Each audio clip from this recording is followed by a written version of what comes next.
어, 반갑습니다. 오늘은 그 에베소서의 말씀을 보려고 하는데요. 먼저 에베소서 사실 예레미야를 쭉 가다가 오늘이 그래도 주빌리 생일인데 원래는 그 매일 성경 본문대로 쭉 가야 되는데 너무 지금 고난을 거듭하는 관계로 오늘은 에베소서로 약간의 외도를 나왔습니다. 에베소서 어떤 성경이죠? 한마디로 표현하면 사도 바울이 에베소 교회에 보낸 편지라고 말할 수 있습니다. 에베소는 어떤 도시일까요? 당시 지중해에서 중요한 비중을 차지한 꽤 큰 도시였습니다. 항구 도시였고요. 여러 가지 무역의 중요한 루트였고요. 인구도 많고 돈도 꽤 많이 몰리던 도시였습니다. 사도 바울은 그 2차, 3차의 전도여행을 통해서 이곳 에베소에서 2년 이상을 머무르면서 목회에 집중합니다. 사도 바울 이후에는 또 누구죠? 사도 바울이 사랑했던 디모데가 그 뒤를 이어서 목회를 이어서 하게 됩니다. 오늘 보게 된 에베소서는 로마서 그리고 갈라디아서와 함께 바울 신학의 가장 중요한 축을 이루는 성경 중에 하나라고 할 수 있습니다.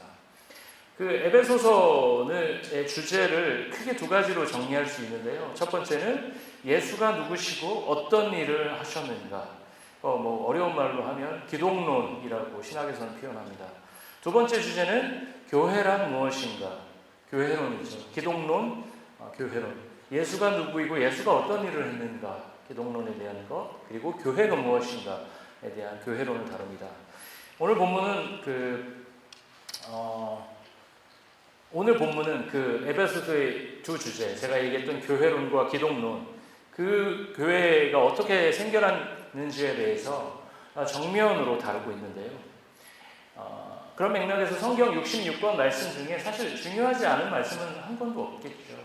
다 중요합니다. 그렇지만 오늘 본문은 우리가 흔히 교회의 시대를 우리가 살고 있다라고 얘기하거든요. 지금 우리 시대를. 이 교회의 시대를 살고 있는 우리에게 너무나 중요한 말씀이라고 할 수 있습니다. 제가 좀 전에 교회의 시대라고 말씀드렸는데요. 교회의 시대. 네, 교회의 시대. 왜 지금이 교회의 시대일까요? 왜 지금이?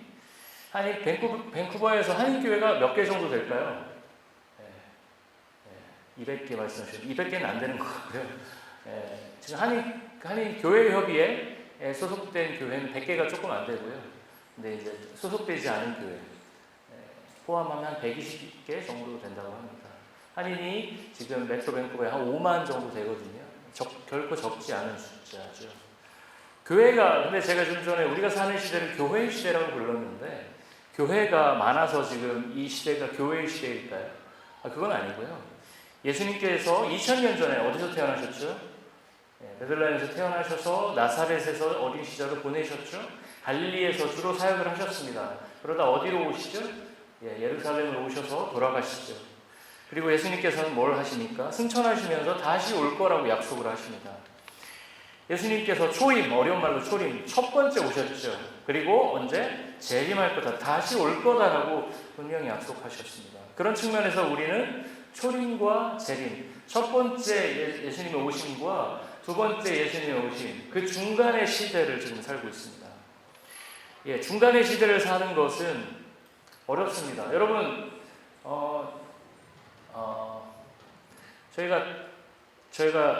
저희 딸이랑 큐티를 하다가 그런 성경을 본 적이 있어요. 그 QTI 그 책 있잖아요. 예수님이 당신을 사랑하십니다. 그게 믿겨져? 이런 질문이 있었습니다. 그때 제 딸 유아가 했던 말이 있습니다. 난 예수님 만난 적도 없어. 딱 그렇게 얘기를 했거든요. 맞죠? 중간의 시대를 산다라는 건 여기 계신 분들 중에 예수님 실제로 만날 분 계십니까? 실제 피지컬하게 눈으로. 제가 그 얘기를 듣고 너무 빵 터져가지고 진짜 이 아이가 믿는다라는 것, 누굴 사랑한다라는 것은 만져지는 존재인 거예요. 저희 유아는 여전히 밀리를 그리워하거든요. 지금도 일주일에 서너 번씩 네팔로 간 밀리를 그리워하는데, 이렇게 만나고 대화하고 소통하는 존재여야 사랑하고 사랑받을 수 있는 게 그 아이의 마음이죠. 이해가 됐습니다. 그 얘기를 들으면서 그래, 만난 적도 없는 친구는 아니죠. 예수님은 존재에게 사랑받는다? 그거는 그 유아의 관점에서는 상상도 할 수 없는 거죠. 근데 이게 아이들뿐만 아니라 어른도 쉽지는 않습니다. 예수님께서 오셨다는데 우리는 예수님을 만난 적도 없고, 물론 성령께서 우리를 찾아와 주셨고 우리가 읽고 묵상하며 따르는 성경 말씀이 있지만, 그래도 이 중간의 시대를 사는 것은 어렵습니다. 초림과 재림, 이 시대를 교회의 시대라고 부릅니다. 성령의 시대라고 부르거든요. 이 중간의 시대, 중간 길을 보내면서 우리는 이 어려운 시대를 어떻게 살아야 될까요? 이 시대의 어려운 시대만큼 기본으로 돌아가는 게 맞는 것 같습니다. 그 기본 중에 기본, 이 중간길을 살아가는 성도들에게 가장 중요한 기본기라고 하면 오늘 에베소서 2장 말씀을 예로 들 수 있을 것 같습니다. 오늘 본문의 주제를 존 스토트, 영국의 유명한 돌아가신 신학자 계시죠? 존 스토트를 비롯한 여러 신약학자들은 오늘 읽은 본문의 주제를 한 단어로 규정한다면 오늘 설교의 제목처럼 소외로 규정합니다. 소외를 영어로는 alienation이라고 하는데요. 본문의 내용을 여러 번 읽어봐도 이 소외라는 키워드는 이 본문에 적절해 보입니다. 소외된다. 여러분 누군가로부터 소외당한 적 있으세요? 요즘에는 소외라는 말보다는 조금 극단적으로 표현하면 왕따는 소외의 사실 극단적인 얘기죠. 누가 있는데 있는 듯 없는 듯 무시하는 것, 아예 배제되는 것, 배척당하는 것, 그게 소외일 것입니다. 이 사실 소외라는 이 개념은 어려운 개념 같지만 우리는 누구를 언제든 소외시킬 수도 있고요. 누구로부터 소외받을 수 있는 게 우리의 인생입니다. 이 소외라는 키워드가 우리 인생에서 이렇게 일상에서도 이렇게 받아들여지지만 이 개념을 어떤 사회의 개념, 사회의 철학적 개념으로 19세기, 20세기에서 굉장히 중요하게 받아들여졌습니다. 이 소외라는 개념을 대중적으로 알린 사람은 누굴까요? 마르크스입니다. 칼 마르크스입니다. 예, 마르크스 아시죠? 어떤 사회주의의 기본 개념을 만든 19세기, 20세기에 정말 중요했던 사상가 중에 한 명입니다.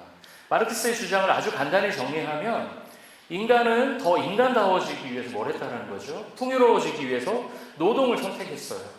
그런데 어떤 자본주의의 경쟁적 환경이 노동을 고통스러운 것으로 만들었다고 마르크스는 주장합니다. 예를 들어서 여러분 동물들 중에 옷을 만들어 입는 동물이 있나요? 옷을 만들어 입는 동물이 있나요? 없지요. 없습니다. 그러나 우리가 지금 제가 여기서 옷을 입고 있잖아요. 옷을 입고 있지 않고 네이키드한 상태에서 설교를 한다고 생각을 해보십시오. 저의 볼록나무 배가 드러날 것이고 저는 설교를 할 수 없을 겁니다. 그렇죠? 굉장히 난처한 상황이 발생하겠죠. 인간은 옷을 만들어 입으면서 개인의 프라이버시를 지키고 인간다움을 유지할 수 있죠. 처음에 인간이 옷을 처음 만들었을 때 창세기에서 이 나뭇잎으로 몸을 가렸을 때 아담과 하와가, 그것도 옷이라고 봐야 될까요? 저는 그게 최초의 옷이라고 보는데요. 가죽 옷을 하나님께서 만들어서 입히시죠. 그런 장면이 나오죠. 처음에 인간이 옷을 만들었을 때는 자기 가족의 옷을 만들었을 거예요. 옷을 만들어서 팔아야지, 어떤 교환의 개념으로 내가 옷을 만들어서 어느 집에 갖다 주고 거기서 곡식을 받아야지, 이런 게 아니었을 겁니다. 가족이 있다라면 아빠와 엄마는 자기 옷과 자기 자녀들의 옷을 만들었을 거예요. 그 당시의 옷은 인간이 주체적으로 자기의 필요를 위해 만드는 도구였을 겁니다. 그러나 우리가 전태일 평전이라는 책을 읽어보면 1960년대, 70년대 청계천에서 당시 여공들이 하루에 15시간씩 정말 처참한 노동 환경에서 옷을 만들다가 병에 걸리고 많은 사람들이 폐 관련 질환으로 죽어간 것을 알 수 있습니다. 이게 그런 예죠. 마르크스가 지적하는 어떤 노동이 타락한 예인 거죠. 마르크스의 주장을 정리하면 예를 들어서 노동 자체는 아주 고귀하고 존엄한 것인데 결국 자본과 만난 노동이 인간을 고통스럽게 하고 인간 자체를 소외시킨다는 거죠. 원래 나의 딸과 아들을 위해서 정성스럽게 만들어서 옷을 만들었을 때 이 노동은 너무나 존엄하고 기쁜 거였습니다. 여러분의 딸과 자녀들을 위해서 예쁜 옷을 준비하고 샀을 때 어떠세요? 기분 너무 좋으시죠? 그런 노동은 너무나 기쁜 것입니다. 그런데 이게 너 2시간 안에 이 3발 못 맞으면 너 오늘 돈 못 받아 라는 식으로 노동이 훼손되기 시작하면서 인간은 인간의 존엄성을 잃어버리기 시작했다는 거죠. 그러면서 자본주의 사회를 신랄하게 비판합니다. 이 깨어진 세상을 바라보는 이 마르크스의 독특한 세상 읽기는 19세기와 20세기에 전 세계적으로 엄청난 영향을 끼쳤습니다. 네, 마르크스 얘기는 여기까지만 제가 할 텐데요. 근데 마르크스 얘기는 안 다룰 수 없는 게 너무나 중요한 개념으로 이 인류 문명사에 영향을 많이 끼친 개념이기 때문입니다. 마르크스가 자본과 노동으로부터 소외된 인간이 자본도 사실 인간이 만든 거잖아요. 근데 그 자본 때문에 인간이 어떻게 돼요? 소외됩니다. 돈 때문에 사람들이 자살하고, 돈 때문에 희망을 잃고, 돈 때문에 삶을 포기하고, 돈 때문에 사람을 때리고 훔치고 이런 일들. 자본이 인간을 오히려 소외시킨 것이죠. 마르크스가 자본과 노동으로부터 소외된 인간에 대해서 다룬다라면 오늘 본문은 하나님과 하나님의 백성으로부터 소외된 이들에 대해서 다루고 있습니다. 다시 말씀드리면 어떤 사람이 있는데요. 그 사람이 누구로부터 소외됐다고요? 하나님으로부터. 그리고 하나님을 믿는 사람들로부터 소외됐다고 얘기를 하고 있습니다. 11절부터 13절을 한번 보여주시죠. 네. 눈으로 한번 읽어보겠습니다. 눈으로 그냥 쭉 한번 읽어보면, 네. 육신으로는 이방 사람이었다는 명심하십시오. 따돌림을 당했대요. 할례자들은 누구죠? 이스라엘 사람들이에요. 그리고 12절, 여러분은 그리스도와 상관이 없었고 이스라엘 공동체에서 제외돼서 약속의 언약과 무관한 외인으로서 소망 없이 하나님 없이 살았다고 얘기하고 있습니다. 그리고 13절, 여러분이 전에는 하나님께서 멀리 떨어져 있었는데 이제는 그리스도 예수 안에서 그분의 피로 하나님께 가까워졌다고 얘기하고 있습니다. 이 편지를 받은 사람이 누구죠 지금? 이 편지를 받는 사람이 에베소 지역에 사는, 에베소 지역은 어떤 지역이죠? 예루살렘에는 어마어마하게 멀리 떨어져 있습니다. 걸어서는 정말 한참 걸어가죠. 제가 구글맵을 보지는 않았지만 나라가 몇 개를 넘어가야 돼요. 엄청나게 먼 지역이에요. 그곳에 사는 사람들은 대부분 이방인이었어요. 근데 그들은 할례받은 이스라엘 백성들에게 무할례자라고 모욕을 당했습니다. 이 사람들은 이방인이었지만 사도 바울의 어떤 포교 활동, 전도 활동을 통해서 복음으로 예수 그리스도를 믿게 된 이방인 그리스도인들이었습니다. 그런데 이 에베소서에 있는 그리스도인들, 어떤 그리스도인들이죠? 이스라엘 출신 그리스도인들이 니네는 할례받지 않은 사람들이잖아 라고 하면서 배척하는 것입니다. 그런데 그들이 이스라엘 백성들에게 오늘 본문을 보면 모욕당했을 뿐만 아니라 하나님과 전혀 관계없이 살았다고 얘기하고 있죠. 에베소 지역, 돈이 흐르는 지역이에요. 하나님 없어도 충분히 어깨 힘 딱 주면서 살 수 있었던 사람들이 많이 있었을 겁니다. 그들은 예수 그리스도와 오늘 본문처럼 예수 그리스도와 상관없이 살았습니다. 하나님과 멀리 떨어져 있었습니다. 그러나 이제는 그리스도 예수 안에서 그분의 피로 하나님께 가까워졌다고 얘기하고 있습니다. 여러분 여기 지금 여러분이 앉아 계신데 교회적 배경이 각기 다양할 거예요. 엄마 뱃속에서부터 교회를 다니셨던 이른바 모태신앙, 그리고 청소년기부터 교회를 다니신 분들, 그리고 청년이 되고 성인이 돼서 신앙을 가게 된 분들, 다양한 배경이 있으실 거예요. 그리고 어른이 돼서 교회에 나오면서 이제 인격적으로 예수님을 알아가는 분들 모두 다양할 것입니다. 그러나 예수를 정말 열심히 믿든 대충 믿든 우리에게는 한 가지 공통점이 있습니다. 11절, 12절, 13절을 통해서 볼 수 있는 한 가지 공통점은 뭐죠? 우리가 예수 그리스도와 관계없이 하나님과 멀리 떨어져 살았던 시간들이 우리 모두에게 있었다는 것입니다. 심지어 하나님으로부터 배제된 삶, 그리고 소외된 삶이 정말 어떤 우리 인생에 소망이 없는 삶이라는 것도 모르고 살았다는 거죠. 하나님 없이도 나쁘지 않아, 이 정도면 괜찮아 라고 생각하면서 착각하면서 산 적도 많이 있었다는 것이죠. 내가 인생의 운전대를 잡고 살아도 충분히 행복하다고 만족스럽다고 착각한 적도 많습니다. 그러나 우리에게는 인생의 위기가 한 번씩 찾아옵니다. 뭔지 잘 모르겠지만 사는 게 이건 아닌데 싶은 순간들이 있습니다. 인생이 이게 뭐지? 사실 이 시간은 사춘기부터 시작되는 것 같습니다. 자아가 생긴다는 건 뭐죠? 지금 유스 친구들 여기 와 있지만 예전에는 부모님의 보호 속에서 부모님이 하는 말이 다 옳다고 생각하죠. 근데 머리가 크고 몸이 커지고 자아가 생기면서 이건 아닌 것 같은데, 어느 순간 내 영어가 부모님의 영어를 훨씬 앞지기 시작하면서 내가 이제 부모님을 구월 삼을 수 있겠구나라는 생각을 점점 하죠. 자아가 생기는 거죠. 그러면서 인생이 뭘까? 내가 이게 사는 게 뭘까? 이게 뭘 해도 재미가 없고 고민이 시작하는 시기, 복음에 대한 고민을 시작할 시기죠.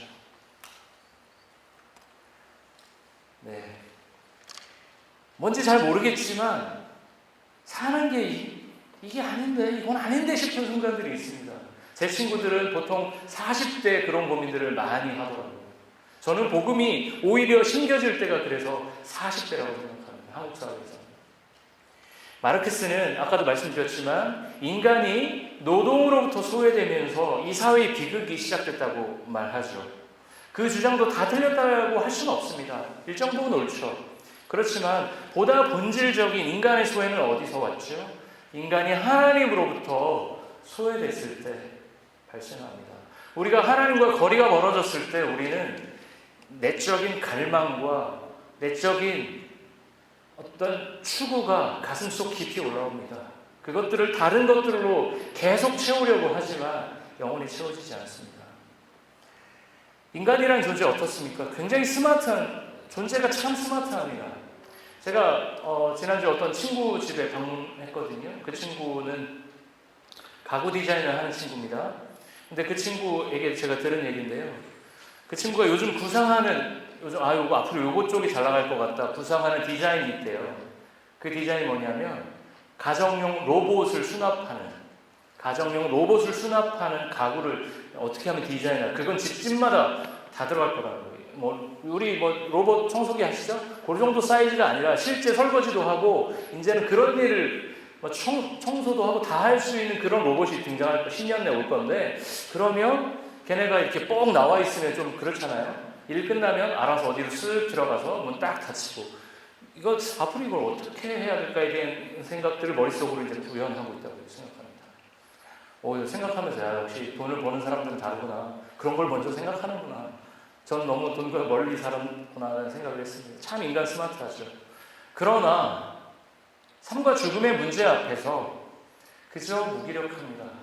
우리가 다 갖춘 것 같아도, 우리에게 아쉬운 게 아무것도 없는 것 같지만 우리는 삶의 본질적인 문제 앞에서는 다 무기력합니다. 제가 말씀드렸죠. 저희 뒷집 되게 하우스 크고 좋습니다. 저 뒷집, 옆집 다 너무 좋습니다. 네, 별로 아쉬울 게, 제가 보기엔 아쉬울 게 없어 보입니다. 그렇지만 저는 그 뒷집에 있는 남자 호스트, 남자 주인들하고만 인사했습니다. 여자분들 한 번도 못 만났습니다. 왜 못 만났을까요? 두 분 다 우울증 때문에 밖에 전혀 나오지 않습니다. 그게 우리가 살고 있는 스마트하지만 삶의 본질, 인생의 본질을 찾지 못해서, 왜 우리가 살아야 되는지를 알지 못해서 우리는 우울해하고 무기력해하고 그렇게 답답해합니다. 우리는 어떻게 태어났죠? 모두 지구라는 별에 발각을 껴져서 태어났습니다. 어린 시절 부모에게 의존하다가 사춘기를 지나서 정서적 독립을 하고요. 성인이 돼서 열심히 살다가 나이가 많이 들면 또 누군가에게 의존하는 삶을 살아가게 됩니다. 스스로 뭔가 대단한 것을 이루고 살아간다고 느껴도 그렇게 왕성하게 활동할 수 있는 시간은 그렇게 길지 않은 것 같습니다. 그런 의미에서 인생을 사는 것은 인간의 스마트함에 놀라기보다는 인간의 유한함, 한계를 인식하면서 살아야 하는 것 같습니다.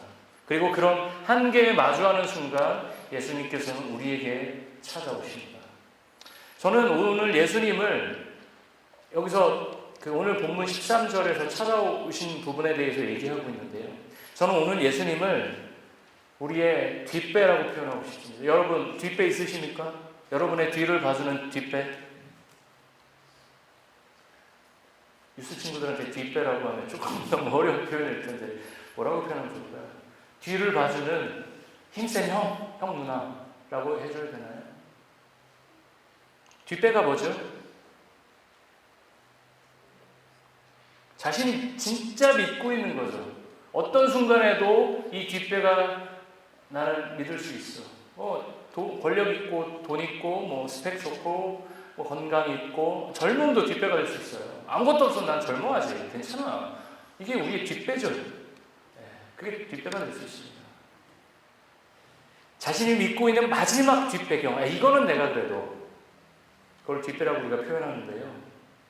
우리가 진정으로 예수님을 우리의 구주와 주인으로 믿는다라면 그것은 우리의 주님이 우리의 진정한 뒷배가 되셨음을 인정하고 믿고 살아가는 것입니다.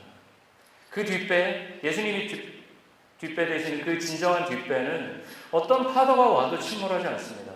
그 뒷배는 어떠한 날씨에도 우리를 지켜줍니다.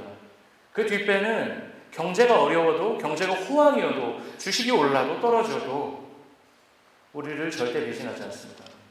제가 친구 집에 놀러 갔다가 네덜란드 토끼를 봤습니다. 여러분 혹시 네덜란드 토끼 아시나요? 제가 처음 봤거든요. 여러분 펫으로 토끼 많이 키우시죠? 근데 토끼 키워하시는 분들이 다 공통적으로 하는 말이 냄새 때문에 힘들다는 거예요. 네덜란드 토끼는 냄새가 안 납니다. 너무 귀엽습니다. 점프를 여기서 한 요만큼씩 합니다. 주인이 오면 이렇게 쇼를 한 번씩 해줍니다. 그리고 주인한테 막 놀아달라고 심하게 때를 쓰지도 않습니다. 저는 태어나서 한 번도 내가 펫을 키워봐야겠다는 생각을 한 번도 해본 적 없어요. 전 동물을 무서워하거나 싫어합니다. 그런데 그 토끼를 보면서 나도 키워보고 싶다. 근데 저희 집은 노펫이거든요. 키울 수가 없습니다. 사람들로부터 일종의 배신을 많이 당한 사람들은 결코 주인을 배신하지 않는 그 펫을 키울 수밖에 없구나. 이 사람들한테는 다 무너져도 이 펫이 내 뒷배가 될 수도 있겠구나라는 생각을 했습니다. 이 존재는 내가 그래도 믿고 간다. 이 펫이 죽기 전까지 나는 얘를 믿고 간다. 얘가 나를 사랑해준다. 그게 나의 뒷배가 되는 거죠. 오늘 본문이 제가 아까 설명드렸듯이 하나님으로부터의 소외, 하나님의 백성으로부터의 소외라는 두 주제를 다룬다고 제가 말씀드렸는데요. 지금은 하나님으로부터의 소외를 말씀드리고 있습니다. 제가 펫을 말씀드린 건 뭘까요? 우리가 하나님으로부터 소외된 그 빈 공간에 수많은 것들을 우리는 채워넣습니다. 그 펫도 하나의 채워넣는 것 하나죠.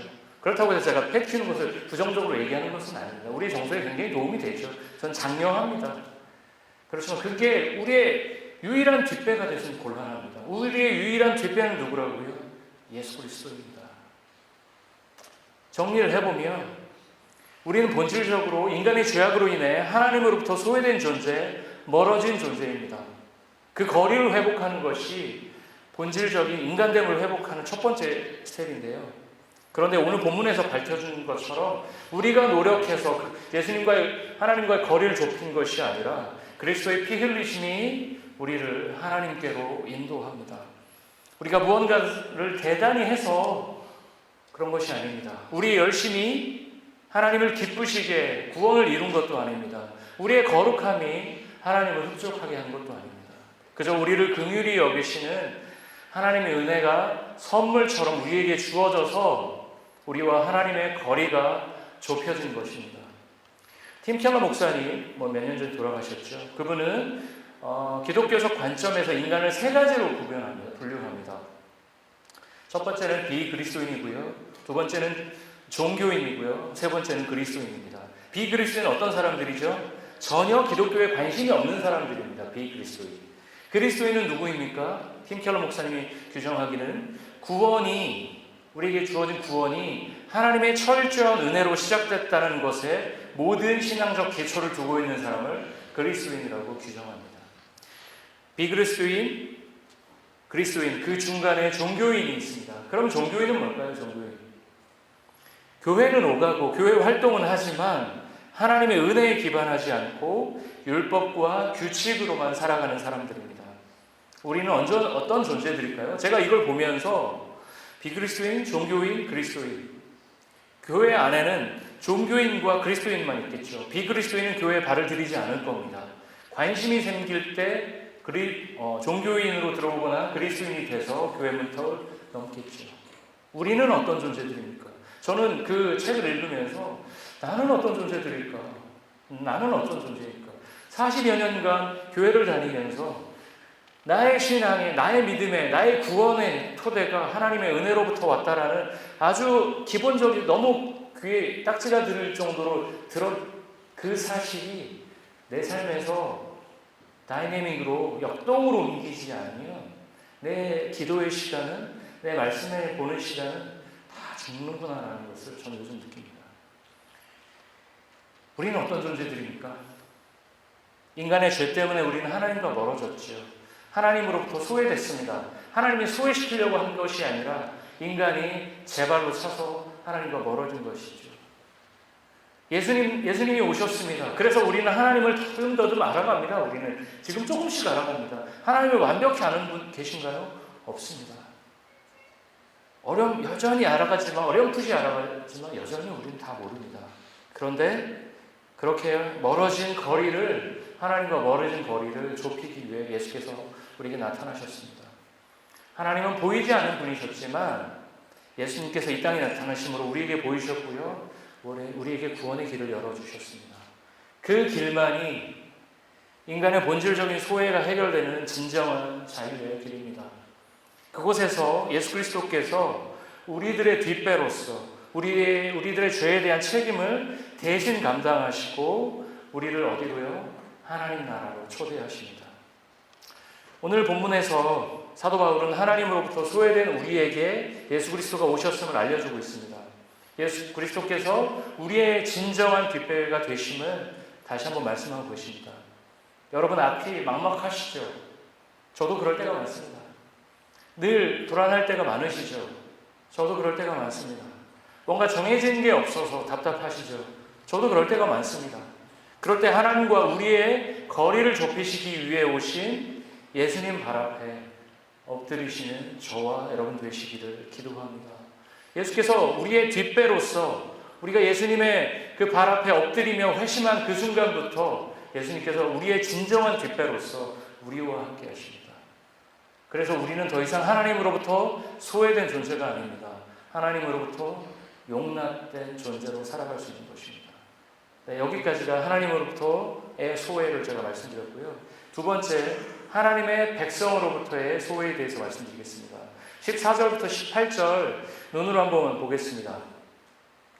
네, 14절. 네, 우리 그냥 같이 한번 읽어볼까요? 제가 먼저 읽겠습니다. 그리스도는 우리의 평화이십니다. 그리스도께서는 유대 사람과 이방 사람이 양쪽으로 갈라져 있는 것을 하나로 만드신 분이십니다. 그분은 유대 사람과 이방 사람 사이를 가르는 담을 자기 몸으로 허무셔서 원수된 것을 없애시고, 보면 그리스도가 평화라고 얘기하시죠. 유대 사람과 이방 사람 양쪽에 막힌 담을 허무셨다고 얘기하고 있어요. 그리고 15절, 여러 가지 조문으로 된 계명의 율법을 폐하셨습니다. 유대 사람과 이방 사람의 벽을 허무셨습니다. 그리고 16절, 원수된 것을 십자가로 소멸하시고 이들을 한 몸으로 만드셔서 하나님과 화해시키셨습니다. 17절, 그분은 오셔서 멀리 떨어져 있는 여러분에게 평화를 전하셨으며 가까이 있는 사람들에게도 평화를 전하셨습니다. 그리고 18절, 이방 사람과 유대 사람 양쪽 모두 그리스도를 통하여 한 성령 안에서 아버지께 나아가게 되었습니다. 하나님으로부터 사실 소외된 것도 우리는 어떤 측면에는 섭섭하고 억울하기도 하고 서러운데, 오늘 본문은 뭐라고 얘기하고 있죠? 하나님의 백성으로부터 소외됐다고 얘기하고 있습니다. 이 본문의 역사적 맥락으로 들어가 보면 당시 이스라엘 백성들과 이방인들은 서로 경멸하는 존재였습니다. 그런데 여기서 이방인이라는 말이 뭔가 차별적인 것 같고 이스라엘 백성들은 뭔가 선택받은 존재들인 것 같잖아요. 그렇죠? 여기서 이방인 하면 젠타일 그러면 뭔가 이렇게 2등 시민 같고 이스라엘 백성 하면 1등 시민 같죠. 이 성경의 맥락으로. 그런데 이게 에베소 상황에 보내진 편지라고 생각을 해보십시오. 거기에 이스라엘 백성들이 많을까요? 아니죠. 로마 시민권자라든가 거기 에베소의 시민권을 갖고 있는 사람들이 더 많을 겁니다. 에베소서의 저술 시기가 AD 62년이라고 얘기하고 있는데요. 사도 바울이 로마 감옥에 있을 때 썼다고 추정합니다. 그 당시 이스라엘 어떤 시기였죠? 로마의 식민지였습니다. 그리고 몇 년 후 AD 70년에 이스라엘은 어떻게 됩니까? 멸망합니다. 로마로부터 식민지 상태가 아니라 아예 나라가 사라져버립니다. 정복당하는 거죠. 아주 처절하게 정복당합니다. 이스라엘 민족이 스스로를 하나님의 백성이라고 자부하면서 인식하면서 자부심을 가질 수는 있겠죠. 아우 니네 이방인들, 우리는 하나님의 백성이야. 근데 실제 역사에서는 어떨까요? 얘네는 이스라엘 백성은 완전 듣보잡입니다. 나라도 없어졌어요. 당시 이스라엘이 로마나 그리스처럼 그 당시 지중해를 제패했던 적도 없는 나라입니다. 그저 약소국입니다. 그런데 에베소에 있는 이방인 그리스도인들은 당시 그 지역에 거주했던 이스라엘 사람들에게 차별을 당한 것 같습니다. 이 이방인 그리스도인들이 왜 차별을 당했을까요? 이 이방인 그리스도인, 에베소의 이방인 그리스도인들이 예수님을 믿게 됐지만 이 당시는 기독교라는 개념이 명확하지 않을 때예요. 이 당시는 기독교라는 게 존재하지 않았고요. 바울, 예수가 하나님의 아들이고 예수가 부활했다라는 그 가르침은 뭐였죠? 유대교의 한 종파로 분류되었던 시기입니다. 그래서 이방인 그리스도인들이 신분적으로는 어깨에 힘도 좀 들어가고 신분적으로는 대단한 존재여도 이스라엘 백성들 앞에서는 한 수 접고 들어가야 된다는 거예요. 그래서 당시 이스라엘 백성들은 나라는 없어졌지만 이 사람들을 향해서 차별을 하는 거죠. 이걸 저를 어떻게 생각했냐면 집안은 망했어요. 근데 우리 집안이 양반이에요. 딱 그런 꼴이죠, 지금. 내가 그래도 양반이야. 밥은 굶고 있는데. 니네 지금 돈은 많아도 니네 천민 출신이자라고 하면서 막 차별하는 꼴이죠. 그게 지금 이 모습입니다.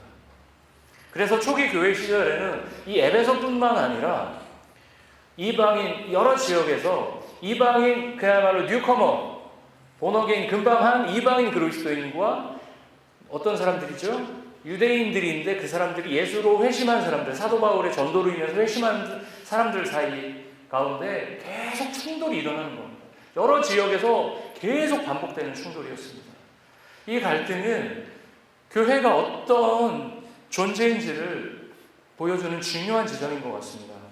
제가 예전에 테니스 클럽에 한 2년 정도 가입해서 열심히 친 적이 있습니다. 그 클럽에서 복식을 짤 때 제일 중요한 게 뭔지 아십니까? 그 사람의 신분, 스테이터스. 농담이죠. 아주 제가 너무 크게 웃었나요? 뭘까요? 테니스 실력이에요. 외모, 성별, 키, 집안에 돈 있는 거 아무것도 고려하지 않습니다. 테니스 복식 4명 짝을 딱 맞출 때 이게 한 팀이 30명이면 A팀, B팀, C팀이 정해져 있어요. 리그가 실력 따라서 여기서는 막 선수처럼 막 서브 빵빵 넣는데 여기서는 반대처럼 공도만 맞추면 게임이 진행되지 않습니다. 2시간 시간 내고 돈 내고 와서 그렇게 가면 다음부터 이런 얘기가 나오죠. 그래서 테니스 클럽의 회장은 어떻게 하면 실력대로 이 팀을 계속 말 안 나오게 짜는가, 그게 일입니다. 테니스 클럽이 테니스라는 운동을 중심으로 해서 모인 곳이라면 거기는 그냥 아무것도 안 봐요. 회비 충실히 내고 모임 열심히 나오고 실력 맞춰서 잘 군말 안고 테니스 치면 그 사람은 아무 문제가 없습니다. 그렇다면 교회는 어떤 곳일까요? 테니스 클럽은 그런 곳이라면 오늘 본문에서 교회가 어떤 곳인지에서 보여줍니다. 예수 그리스도를 믿음으로 서로에 대한 담을 허무는 곳이 바로 교회죠. 교회도 사람이 모이기 때문에 벽과 담이 생깁니다. 서로에 대한 섭섭함도 생기고 갈등도 생깁니다. 그러나 우리가 작년 우리 허연 목사님 오셔서 워크숍 하셨을 때 느꼈던 한 가지 결론만 기억한다라면 우리가 뭐였죠? 갈등은 자연스러운 것이다. 갈등은 자연스럽고 당연한 것이다. 그때 배운 워크숍의 주제였죠. 15절에서 보는 것처럼 에베소 교회가 이방인 그리스도인, 이스라엘 출신 그리스도인으로 나눠진 것처럼 교회도 여러 가지로 나뉘어집니다.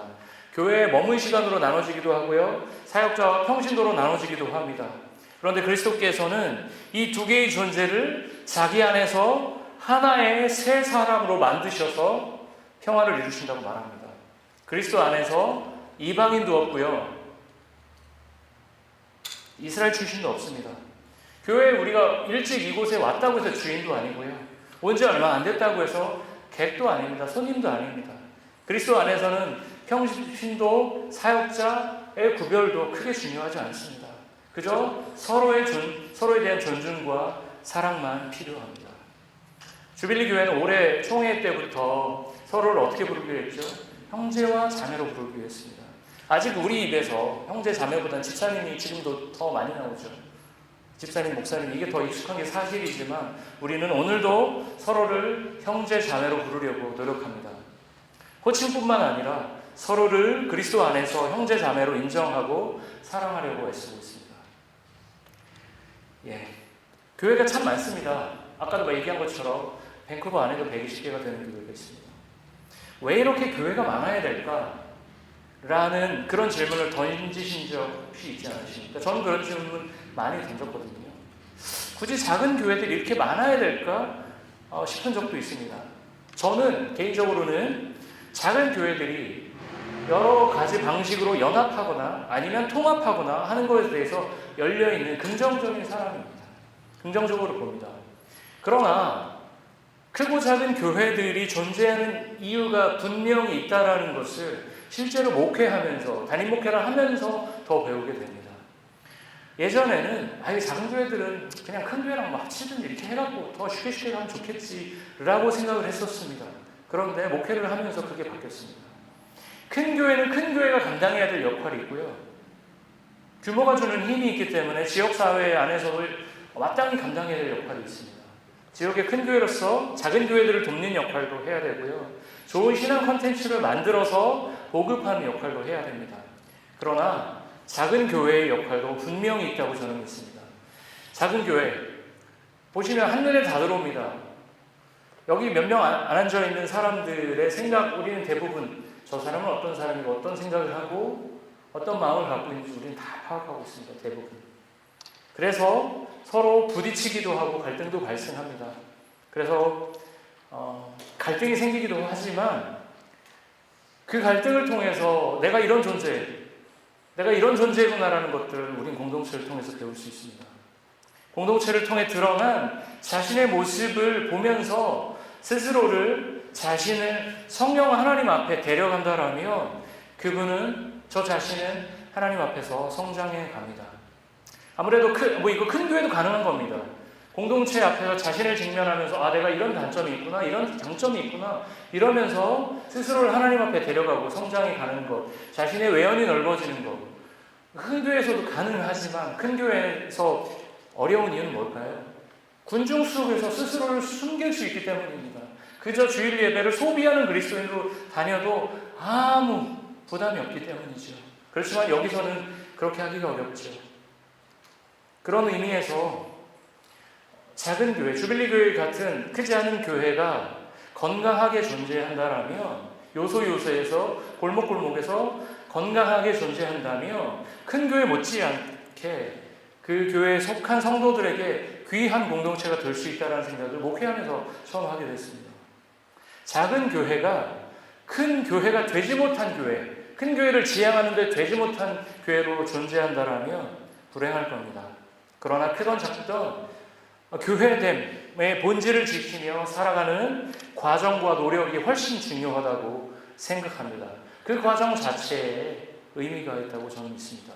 19절 말씀을 같이 보겠는데요. 19절 한번 보여주시면 같이 읽어보겠습니다. 시작. 그러므로 이제부터 여러분은 외국 사람이나 나그네가 아니요 성도들과 함께 시민이며 하나님의 가족입니다. 우리는 신분적으로 보면 캐나다 영주권자일 수도 있고 시민권자일 수도 있고 스터디 퍼밋, 워크 퍼밋, 비지터 다양합니다. 그러나 19절 말씀이 말하는 것은 무엇이죠?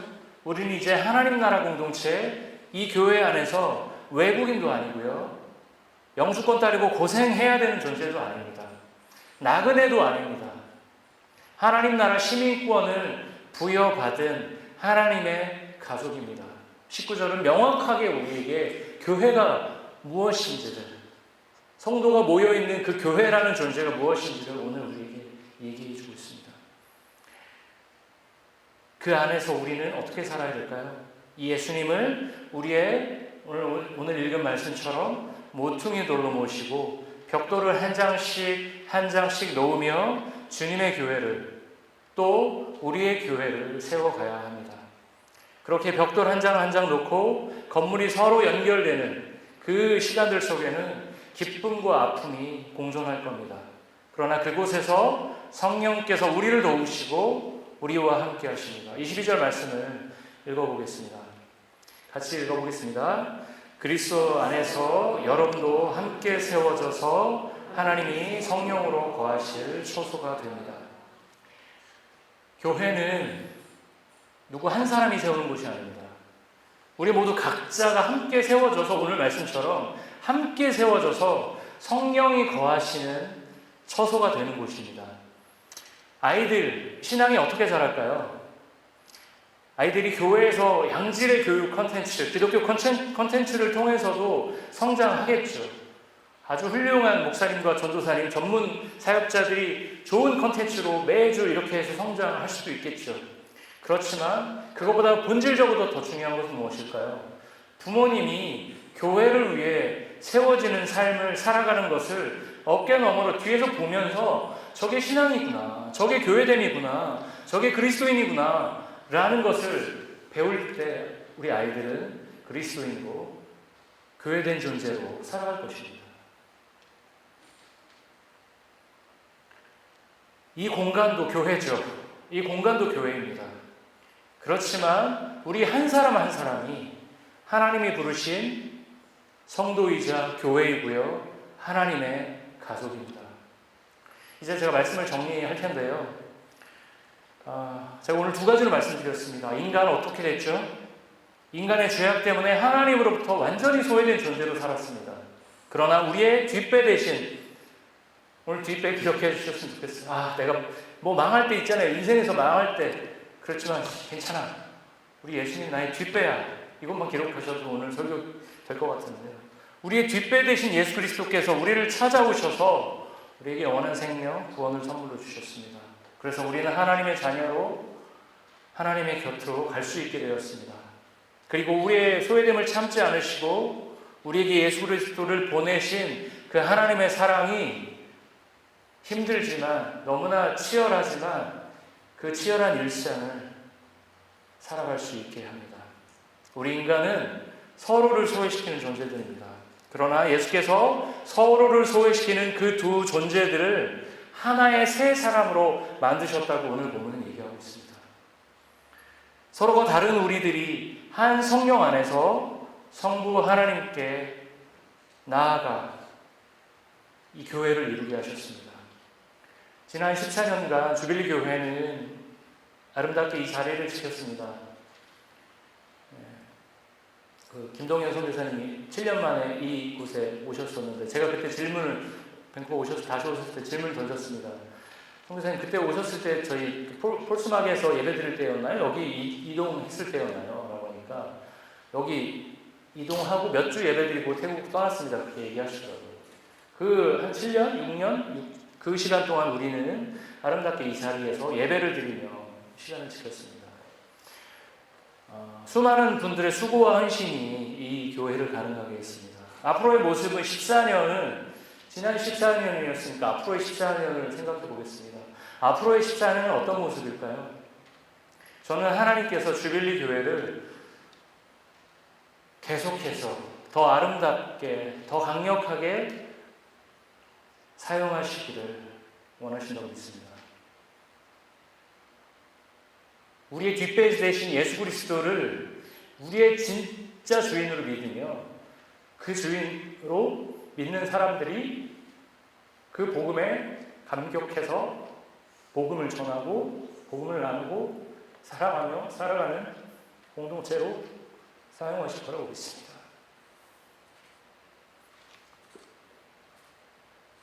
그 앞으로 펼쳐진 우리들의 시간에 하나님으로부터 우리가 용서받았죠. 용서받은 존재로, 그리고 서로를 사랑하는 존재로, 그리고 공동체를 섬기는 존재로 아름답게 쓰임하는 저와 여러분 되시기를 기도하겠습니다. 네, 말씀을 마치도록 하겠습니다. 네, 제가 기도하겠습니다. In heaven, we call you Father because that is who you are, our Father who art in heaven. Thank you that we are your sons and your daughters because of what Christ Jesus did at the cross. His body broken, his blood shed in payment for my sins, for our sins. Thank you, Holy Spirit, for imparting this truth to each of us who are believers who call upon your name. In you we live and move and have our very being. Thank you, Lord, for your steadfast commitment to each of us. You say that you will never leave us nor forsake us. And Lord, we confess that sometimes we feel that you have left us, that you have abandoned us. But that is the work of the enemy. That is not your work, Lord. You will never leave us nor forsake us. Thank you, Lord, for this Jubilee Chapel, this expression of the body of Jesus Christ. Lord, thank you for the many expressions of your body, the bride of Christ, who you will come for one day. We thank you, Lord, for your commitment to us. Lord, it is your workmanship, an expression of what you are like, in love and hope and joy and perseverance and kindness and goodness, in gentleness, faithfulness, and self-control. Lord, thank you for the hospitality shown here and love for the stranger. Thank you for each soul that is gathered here now, and the many more that will come in Jesus' name. Every man and woman, every youth, every child, every infant. This is your gathering for your name's sake. Lord, as this church celebrates 14 years of your faithfulness, help us to be mindful that it is you, Lord, who built your church. And the gates of hell will not prevail against it. It is you who have been faithful. Lord, forgive us where we have not been faithful. And you do because of Christ Jesus. And where we have been faithful, let us rejoice that it is you who causes us to be faithful. All honor and glory and praise go to you, Lord. Holy Spirit, help us to yield more and more in intimate relationship with you, knowing that it is intimacy, Lord, with you, Holy Spirit, that produces more and more Christ-likeness. Lord, thank you for your intentions and purposes for Jubilee Chapel. Be with everyone who is calling upon the Lord. Bring encouragement and confidence in you. Help us to carefully consider one another. Lord, would you give that gift when my brothers and sisters in Christ here look at one another? Lord, help them to see beautiful expressions of your workmanship. Lord, this takes a miracle. We can't work it out. We don't want to work it out, Lord. We want it to be an expression of who you are. Yes, Lord, help us to carefully consider one another in love in order to stir up love and good works. For your name's sake, we pray in Jesus' name. Amen.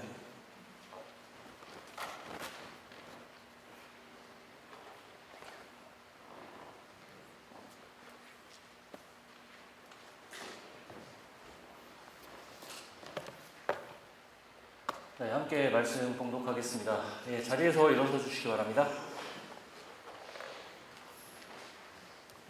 네, 오늘 말씀은 에베소서 2장 11절부터 22절까지 말씀인데요. 한 절씩 교독하도록 하겠습니다. 제가 한 절 읽고 여러분들이 한 절 읽고 교독하겠습니다. 제가 먼저 읽겠습니다. 그러므로 여러분은 지난날에 육신으로는 이방 사람이었다는 사실을 명심하십시오. 손으로 육체에 행한 할례를 받은 사람이라고 뽐내는 이른바 할례자들에게 여러분은 무할례자들이라고 불리며 따돌림을 당했습니다.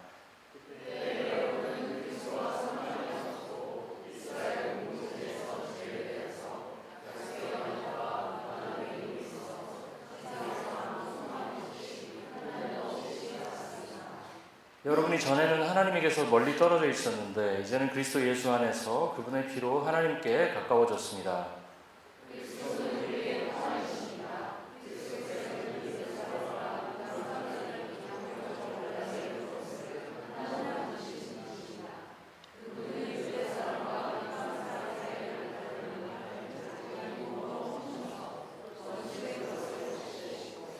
여러 가지 조문으로 된 계명의 율법을 폐하셨습니다. 그분은 이 둘을 자기 안에서 하나의 새 사람으로 만들어서 평화를 이루시고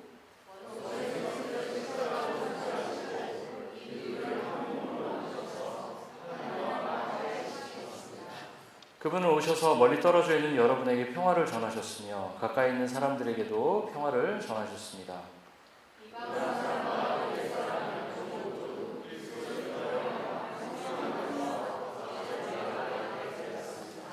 그러므로 이제부터 여러분은 외국 사람이나 나그네가 아니요 성도들과 함께 시민이며 하나님의 가족입니다.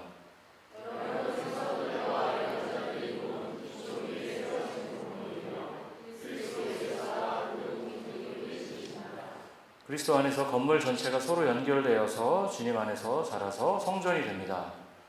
그리스도 안에서 여러분도 함께 세워져서 하나님이 성령으로 거하실 처소가 됩니다. 네, 아멘. 자리에 앉아주시기 바랍니다. 반갑습니다. 오늘은 그 에베소서의 말씀을 보려고 하는데요. 먼저 에베소서 사실 예레미야를 쭉 가다가 오늘이 그래도 주빌리 생일인데 원래는 그 매일 성경 본문대로 쭉 가야 되는데 너무 지금 고난을 거듭하는 관계로 오늘은 에베소서로 약간의 외도를 나왔습니다. 에베소서 어떤 성경이죠? 한마디로 표현하면 사도 바울이 에베소 교회에 보낸 편지라고 말할 수 있습니다. 에베소는 어떤 도시일까요? 당시 지중해에서 중요한 비중을 차지한 꽤 큰 도시였습니다. 항구 도시였고요. 여러 가지 무역의 중요한 루트였고요. 인구도 많고 돈도 꽤 많이 몰리던 도시였습니다. 사도 바울은 그 2차, 3차의 전도여행을 통해서 이곳 에베소에서 2년 이상을 머무르면서 목회에 집중합니다. 사도 바울 이후에는 또 누구죠? 사도 바울이 사랑했던 디모데가 그 뒤를 이어서 목회를 이어서 하게 됩니다. 오늘 보게 되는 에베소서는 로마서 그리고 갈라디아서와 함께 바울 신학의 가장 중요한 축을 이루는 성경 중에 하나라고 할 수 있습니다. 그 에베소서의 주제를 크게 두 가지로 정리할 수 있는데요. 첫 번째는 예수가 누구시고 어떤 일을 하셨는가. 어려운 말로 하면 기독론이라고 신학에서는 표현합니다. 두 번째 주제는 교회란 무엇인가. 교회론이죠. 기독론, 교회론. 예수가 누구이고 예수가 어떤 일을 했는가. 기독론에 대한 것, 그리고 교회가 무엇인가에 대한 교회론을 다룹니다. 오늘 본문은 그 에베소서의 두 주제, 제가 얘기했던 교회론과 기독론, 그 교회가 어떻게 생겨났는지에 대해서 정면으로 다루고 있는데요. 그런 맥락에서 성경 66권 말씀 중에 사실 중요하지 않은 말씀은 한 권도 없겠죠. 다 중요합니다. 그렇지만 오늘 본문은 우리가 흔히 교회의 시대를 우리가 살고 있다라고 얘기하거든요. 지금 우리 이 시대를, 이 교회의 시대를 살고 있는 우리에게 너무나 중요한 말씀이라고 할 수 있습니다. 제가 좀 전에 교회의 시대라고 말씀드렸는데요. 교회의 시대. 네, 교회의 시대. 왜 지금이 교회의 시대일까요? 왜 지금이? 밴쿠버에서 한인교회가 몇 개 정도 될까요? 200개 말씀하셨죠. 200개는 안 되는 것 같고요. 지금 한인교회협의회에 소속된 교회는 100개가 조금 안 되고요. 근데 이제 소속되지 않은 교회 포함하면 한 120개 정도 된다고 합니다. 한인이 지금 메트로 밴쿠버에 한 5만 정도 되거든요. 결코 적지 않은 숫자죠. 근데 제가 좀 전에 우리가 사는 시대를 교회의 시대라고 불렀는데 교회가 많아서 지금 이 시대가 교회의 시대일까요? 그건 아니고요. 예수님께서 2000년 전에 어디서 태어나셨죠? 베들레헴에서 태어나셔서 나사렛에서 어린 시절을 보내셨죠? 갈릴리에서 주로 사역을 하셨습니다. 그러다 어디로 오시죠? 예루살렘으로 오셔서 돌아가시죠. 그리고 예수님께서는 뭘 하십니까? 승천하시면서 다시 올 거라고 약속을 하십니다. 예수님께서 어려운 말로 초림, 첫 번째 오셨죠. 그리고 언제? 재림할 거다. 다시 올 거다라고 분명히 약속하셨습니다. 그런 측면에서 우리는 초림과 재림, 첫 번째 예수님의 오심과 두 번째 예수님의 오심, 그 중간의 시대를 지금 살고 있습니다. 중간의 시대를 사는 것은 어렵습니다. 여러분,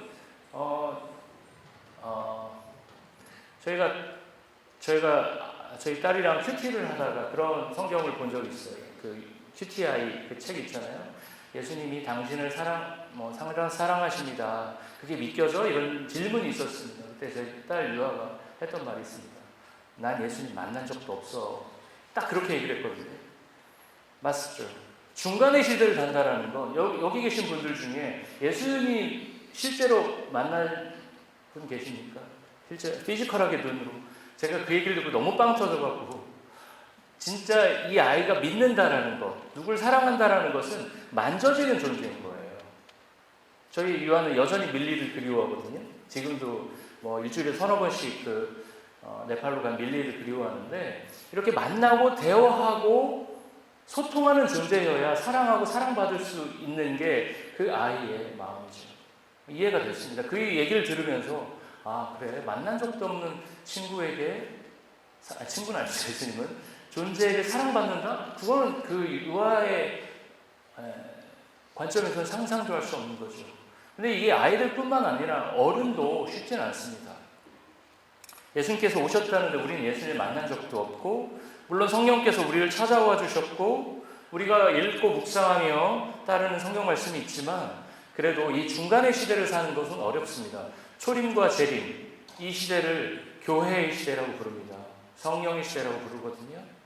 이 중간의 시대, 중간 길을 보내면서 우리는 이 어려운 시대를 어떻게 살아야 될까요? 이 시대의 어려운 시대만큼 기본으로 돌아가는 게 맞는 것 같습니다. 그 기본 중에 기본, 이 중간 길을 살아가는 성도들에게 가장 중요한 기본기라고 하면 오늘 에베소서 2장 말씀을 예로 들 수 있을 것 같습니다. 오늘 본문의 주제를 존 스토트, 영국의 유명한 돌아가신 신학자 계시죠?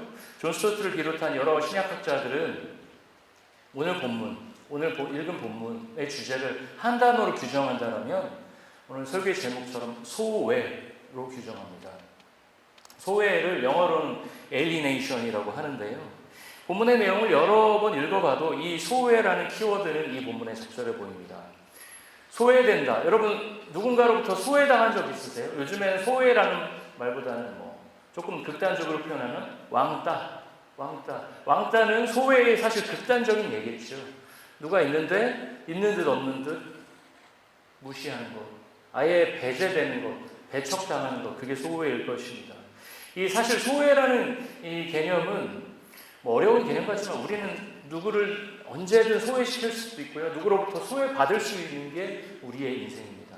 이 소외라는 키워드가 우리 인생에서 이렇게 일상에서도 이렇게 받아들여지지만 이 개념을 어떤 사회의 개념, 사회의 철학적 개념으로 19세기, 20세기에서 굉장히 중요하게 받아들여졌습니다. 이 소외라는 개념을 대중적으로 알린 사람은 누굴까요? 마르크스입니다. 칼 마르크스입니다. 예, 마르크스 아시죠? 어떤 사회주의의 기본 개념을 만든 19세기, 20세기에 정말 중요했던 사상가 중에 한 명입니다.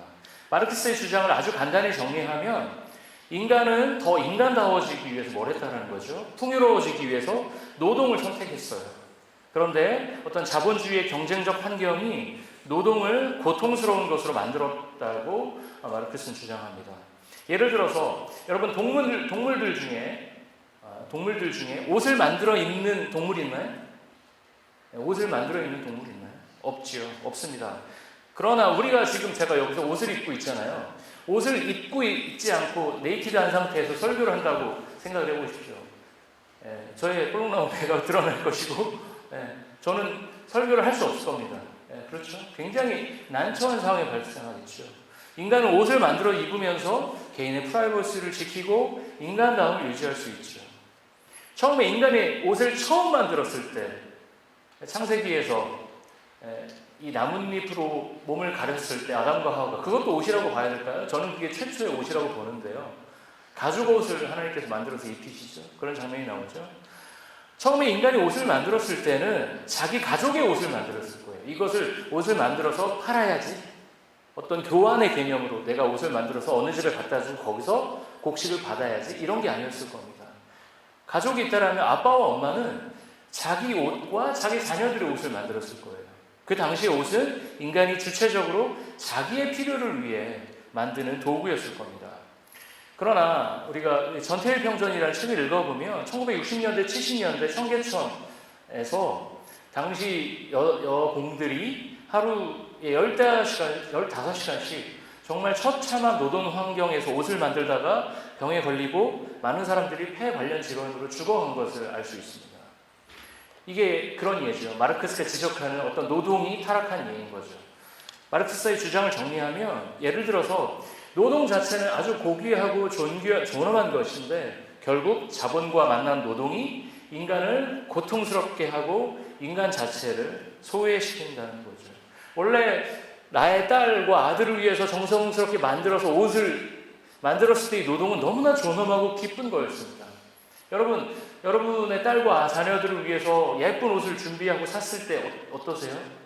기분 너무 좋으시죠? 그런 노동은 너무나 기쁜 것입니다. 그런데 이게 너 2시간 안에 이 3발 못 맞으면 너 오늘 돈 못 받아 라는 식으로 노동이 훼손되기 시작하면서 인간은 인간의 존엄성을 잃어버리기 시작했다는 거죠. 그러면서 자본주의 사회를 신랄하게 비판합니다. 이 깨어진 세상을 바라보는 이 마르크스의 독특한 세상 읽기는 19세기와 20세기에 전 세계적으로 엄청난 영향을 끼쳤습니다. 네, 마르크스 얘기는 여기까지만 제가 할 텐데요. 그런데 마르크스의 얘기는 안 다룰 수 없는 게 너무나 중요한 개념으로 이 인류 문명사에 영향을 많이 끼친 개념이기 때문입니다. 마르크스가 자본과 노동으로부터 소외된 인간이 자본도 사실 인간이 만든 거잖아요. 근데 그 자본 때문에 인간이 어떻게 소외됩니다. 돈 때문에 사람들이 자살하고, 돈 때문에 희망을 잃고, 돈 때문에 삶을 포기하고, 돈 때문에 사람을 때리고 훔치고 이런 일들. 자본이 인간을 오히려 소외시킨 것이죠. 마르크스가 자본과 노동으로부터 소외된 인간에 대해서 다룬다라면 오늘 본문은 하나님과 하나님의 백성으로부터 소외된 이들에 대해서 다루고 있습니다. 다시 말씀드리면 어떤 사람이 있는데요. 그 사람이 누구로부터 소외됐다고요? 하나님으로부터, 그리고 하나님을 믿는 사람들로부터 소외됐다고 얘기를 하고 있습니다. 11절부터 13절을 한번 보여주시죠. 네. 눈으로 한번 읽어보겠습니다. 눈으로 그냥 쭉 한번 읽어보면, 네. 육신으로는 이방 사람이었다는 명심하십시오. 따돌림을 당했대요. 할례자들은 누구죠? 이스라엘 사람들이에요. 그리고 12절, 여러분은 그리스도와 상관이 없었고 이스라엘 공동체에서 제외돼서 약속의 언약과 무관한 외인으로서 소망 없이 하나님 없이 살았다고 얘기하고 있습니다. 그리고 13절, 여러분이 전에는 하나님께서 멀리 떨어져 있었는데 이제는 그리스도 예수 안에서 그분의 피로 하나님께 가까워졌다고 얘기하고 있습니다. 이 편지를 받은 사람이 누구죠 지금? 이 편지를 받는 사람이 에베소 지역은 어떤 지역이죠? 예루살렘에 보면 어마어마하게 멀리 떨어져 있습니다. 걸어서는 정말 한참 걸어가죠. 제가 구글맵을 보지는 않았지만 나라가 몇 개를 넘어가야 돼요. 엄청나게 먼 지역이에요. 그곳에 사는 사람들은 대부분 이방인이었어요. 근데 그들은 할례받은 이스라엘 백성들에게 무할례자라고 모욕을 당했습니다. 이 사람들은 이방인이었지만 사도 바울의 어떤 포교 활동, 전도 활동을 통해서 복음으로 예수 그리스도를 믿게 된 이방인 그리스도인들이었습니다. 그런데 이 에베소서에 있는 그리스도인들, 어떤 그리스도인들이죠? 이스라엘 출신 그리스도인들이 니네는 할례받지 않은 사람들이잖아 라고 하면서 배척하는 것입니다. 그런데 그들이 이스라엘 백성들에게 오늘 본문을 보면 모욕당했을 뿐만 아니라 하나님과 전혀 관계없이 살았다고 얘기하고 있죠. 에베소 지역, 돈이 흐르는 지역이에요. 하나님 없어도 충분히 어깨 힘 딱 주면서 살 수 있었던 사람들이 많이 있었을 겁니다. 그들은 예수 그리스도와 오늘 본문처럼 예수 그리스도와 상관없이 살았습니다. 하나님과 멀리 떨어져 있었습니다. 그러나 이제는 그리스도 예수 안에서 그분의 피로 하나님께 가까워졌다고 얘기하고 있습니다. 여러분 여기 지금 여러분이 앉아 계신데 교회적 배경이 각기 다양할 거예요.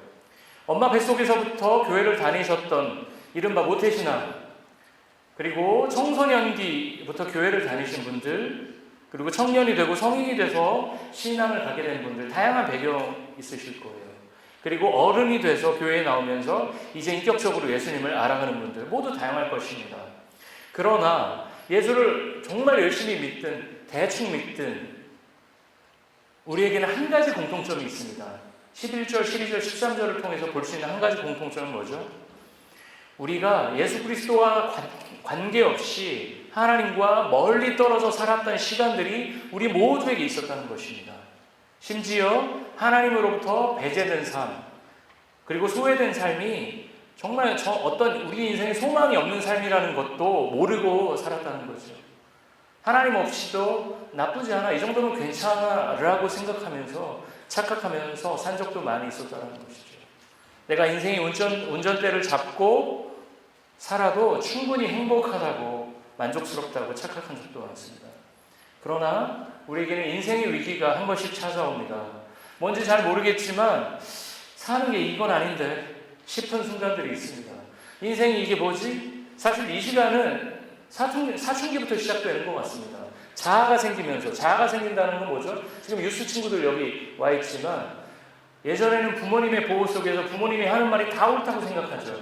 근데 머리가 크고 몸이 커지고 자아가 생기면서 이건 아닌 것 같은데, 어느 순간 내 영어가 부모님의 영어를 훨씬 앞지르기 시작하면서 내가 이제 부모님을 꼴 삼을 수 있겠구나라는 생각을 점점 하죠. 자아가 생기는 거죠. 그러면서 인생이 뭘까? 내가 이게 사는 게 뭘까?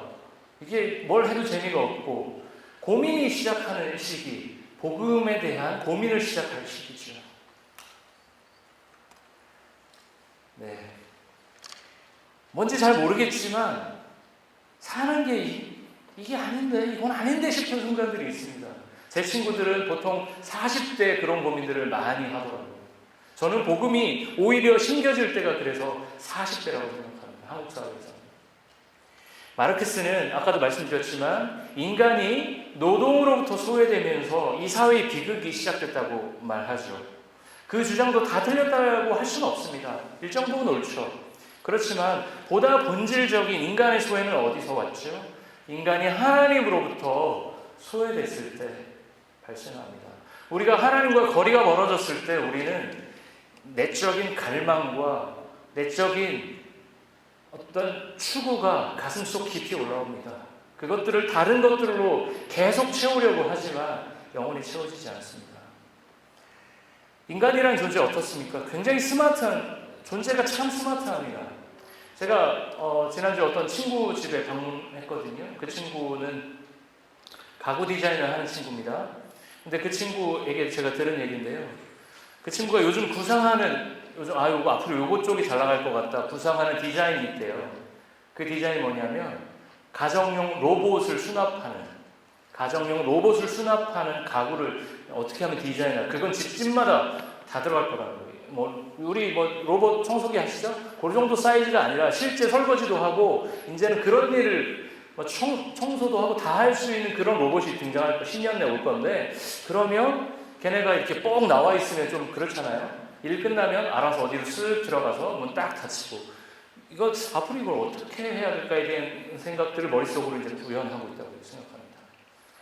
생각하면서 역시 돈을 버는 사람들은 다르구나. 그런 걸 먼저 생각하는구나. 전 너무 돈과 멀리 살았구나라는 생각을 했습니다. 참 인간 스마트하죠. 그러나 삶과 죽음의 문제 앞에서 그저 무기력합니다. 우리가 다 갖춘 것 같아도, 우리에게 아쉬운 게 아무것도 없는 것 같지만 우리는 삶의 본질적인 문제 앞에서는 다 무기력합니다. 제가 말씀드렸죠. 저희 뒷집 되게 하우스 크고 좋습니다. 저 뒷집, 옆집 다 너무 좋습니다. 네, 별로 제가 보기엔 아쉬울 게 없어 보입니다. 그렇지만 저는 그 뒷집에 있는 남자 주인들하고만 인사했습니다. 여자분들 한 번도 못 만났습니다. 왜 못 만났을까요? 두 분 다 우울증 때문에 밖에 전혀 나오지 않습니다. 그게 우리가 살고 있는 스마트하지만 삶의 본질, 인생의 본질을 찾지 못해서, 왜 우리가 살아야 되는지를 알지 못해서 우리는 우울해하고 무기력해하고 그렇게 답답해합니다. 우리는 어떻게 태어났죠? 모두 지구라는 별에 발가벗겨져서 태어났습니다. 어린 시절 부모에게 의존하다가 사춘기를 지나서 정서적 독립을 하고요. 성인이 돼서 열심히 살다가 나이가 많이 들면 또 누군가에게 의존하는 삶을 살아가게 됩니다. 스스로 뭔가 대단한 것을 이루고 살아간다고 느껴도 그렇게 왕성하게 활동할 수 있는 시간은 그렇게 길지 않은 것 같습니다. 그런 의미에서 인생을 사는 것은 인간의 스마트함에 놀라기보다는 인간의 유한함, 한계를 인식하면서 살아야 하는 것 같습니다. 그리고 그런 한계에 마주하는 순간 예수님께서는 우리에게 찾아오십니다. 저는 오늘 예수님을 여기서 오늘 본문 13절에서 찾아오신 부분에 대해서 얘기하고 있는데요. 저는 오늘 예수님을 우리의 뒷배라고 표현하고 싶습니다. 여러분 뒷배 있으십니까? 여러분의 뒤를 봐주는 뒷배. 유스 친구들한테 뒷배라고 하면 조금 너무 어려운 표현일 텐데 뭐라고 표현하면 좋을까요?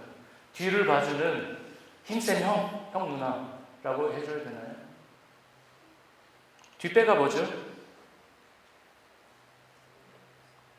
자신이 진짜 믿고 있는 거죠.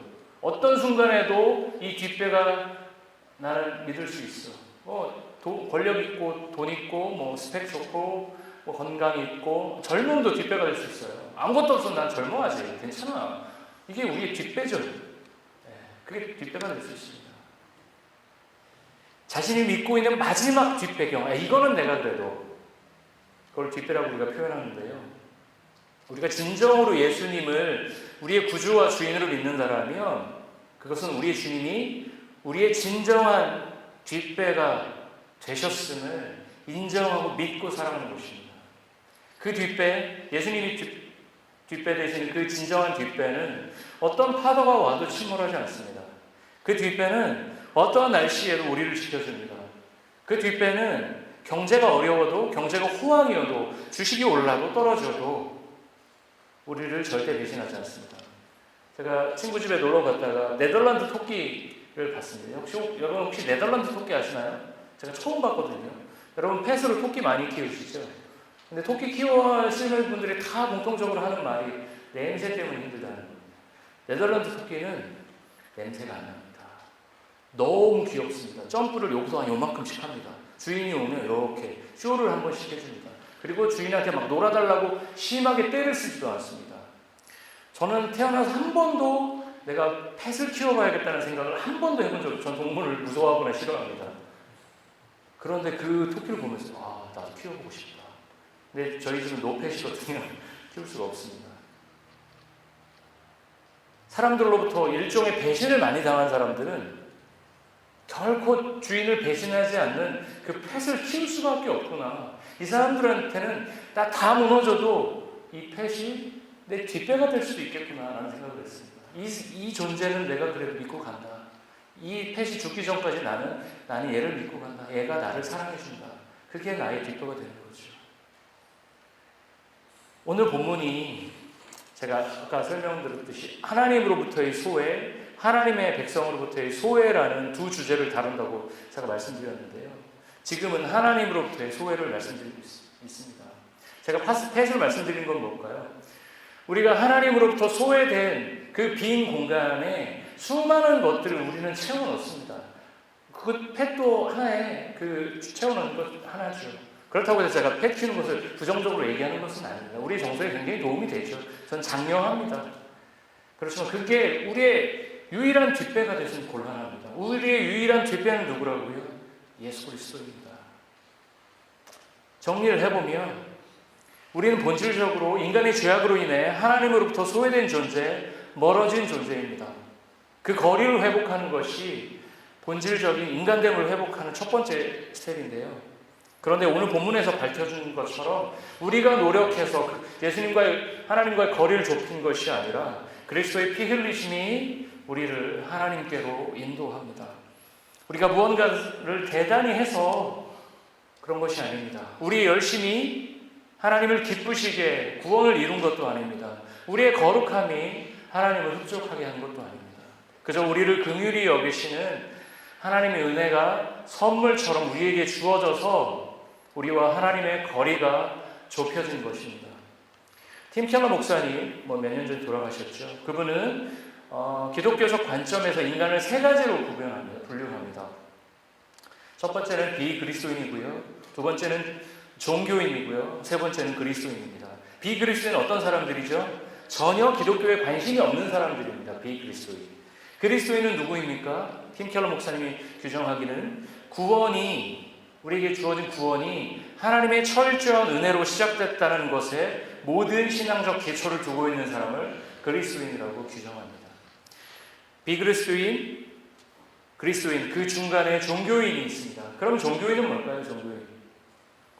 교회는 오가고 교회 활동은 하지만 하나님의 은혜에 기반하지 않고 율법과 규칙으로만 살아가는 사람들입니다. 우리는 어떤 존재들일까요? 제가 이걸 보면서 비그리스도인, 종교인, 그리스도인, 교회 안에는 종교인과 그리스도인만 있겠죠. 비그리스도인은 교회에 발을 들이지 않을 겁니다. 관심이 생길 때 종교인으로 들어오거나 그리스도인이 돼서 교회 문턱을 넘겠죠. 우리는 어떤 존재들입니까? 저는 그 책을 읽으면서 나는 어떤 존재들일까? 나는 어떤 존재일까? 40여 년간 교회를 다니면서 나의 신앙의, 나의 믿음의, 나의 구원의 토대가 하나님의 은혜로부터 왔다라는 아주 기본적인, 너무 귀에 딱지가 들을 정도로 그 사실이 내 삶에서 다이내믹으로 역동으로 옮기지 않으면 내 기도의 시간은, 내 말씀을 보는 시간은 다 죽는구나라는 것을 저는 요즘 느낍니다. 우리는 어떤 존재들입니까? 인간의 죄 때문에 우리는 하나님과 멀어졌지요. 하나님으로부터 소외됐습니다. 하나님이 소외시키려고 한 것이 아니라 인간이 제 발로 차서 하나님과 멀어진 것이죠.